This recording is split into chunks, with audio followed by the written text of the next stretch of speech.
Assalamualaikum warahmatullahi wabarakatuh. Salam sejahtera untuk kita semua. Rahayu, rahayu, rahayu.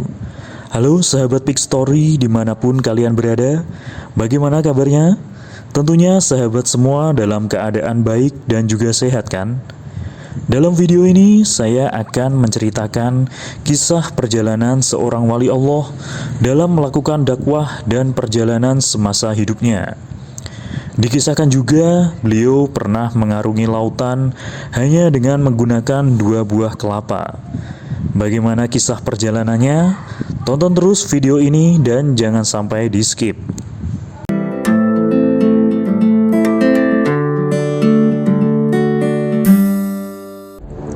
Kabupaten Pati yang terletak di sebelah utara Provinsi Jawa Tengah ini merupakan kota kecil yang memiliki kesuburan tanah yang baik. Dan kota ini menjadikan sebagai kota lumbung padi di Jawa Tengah. Tak hanya itu, kota ini juga dijuluki sebagai kota pensiunan. Pasalnya, orang-orang zaman dulu menempatkan kota ini sebagai kota kedamaian di masa tua mereka. Tapi siapa sangka, kota kecil yang damai ini dulunya pernah menggemparkan Pulau Jawa. Pada masa kepemimpinan Adipati Pragola, Dipati pernah mengibarkan perang dengan Kerajaan Mataram. Padahal kita semua tahu kalau Kerajaan Mataram kala itu menguasai wilayah Jawa Tengah, Jawa Timur hingga Madura. Tidak hanya itu, di kota kecil ini juga ada seorang ulama besar yang menggetarkan wilayah Jawa sampai dengan Sumatera. Bahkan beliau dalam menjalani kelananya, beliau pernah mengapung di tengah lautan hanya menggunakan 2 butir kelapa. Ulama besar ini adalah Syekh Jangkung, atau biasa orang mengenalnya dengan sebutan Saridin. Syekh Jangkung sendiri memiliki nama asli Syarifuddin.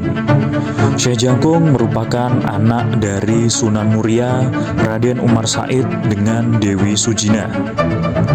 Syekh Jangkung sendiri diperkirakan lahir pada tahun 1500-an. Tetapi belum diketahui secara pasti asal daerah Syekh Jangkung lahir. Apakah beliau lahir di kota Kudus atau di kota Pati? Disebutkan dalam Babat Pati bahwa Syekh Jangkung merupakan anak angkat dari Ki Ageng Kingiran. Ki Ageng Kingiran menemukan Syekh Jangkung kecil di pinggiran sungai. Merasa kasihan dengan bayi tersebut, akhirnya Ki Ageng Kingiran membawanya pulang dan menjadikannya anak angkat. Ki Ageng Kingiran merasa senang sekali dikarenakan ia ingin sekali memiliki anak laki-laki. Ki Ageng Kingiran memberikan nama pada bayi tersebut dengan nama Saridin.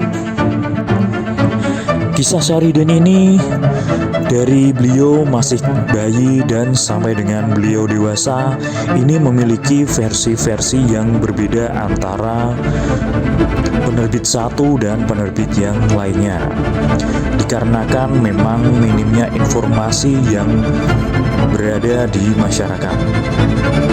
Saya sampaikan juga bahwa di kisah Syekh Jangkung ini terdapat perbedaan.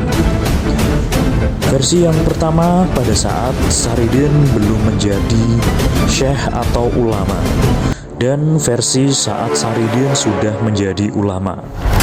Versi pertama saat Saridin belum menjadi ulama adalah semasa kecilnya sampai dengan beliau sudah dewasa dan menikah dengan istri pertama, Saridin bertempat tinggal di Miono.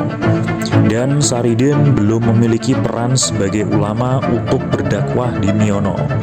Karena pada saat itu Saridin masih ikut Ki Ageng Kingiran.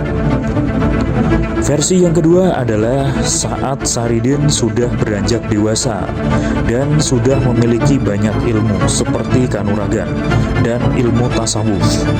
Saridin sendiri pada saat kecil hingga dewasa diasuh oleh gurunya yaitu Sunan Kalijogo, dan Saridin diutus oleh Sunan Kalijogo untuk menyiarkan agama Islam di desa Miono. Diceritakan juga bahwasanya Saridin atau Syekh Jangkung dulunya pernah membunuh kakaknya yang bernama Branjung. Kala itu pada saat kakaknya iri melihat Syekh Jangkung pada saat menjaga pohon buah durian. Syekh Jangkung yang mendapat giliran berjaga, dia selalu mendapatkan banyak sekali buah durian. Akan tetapi kakaknya yang bernama Branjung setiap kali berjaga, dia tidak pernah sama sekali mendapatkan buah durian. Akhirnya dengan keiriannya itu, Branjung berencana untuk menakut-nakuti Saridin dengan menyerupai hewan harimau. Setelah Saridin tahu dikira itu adalah harimau, akhirnya Saridin membunuh harimau tersebut.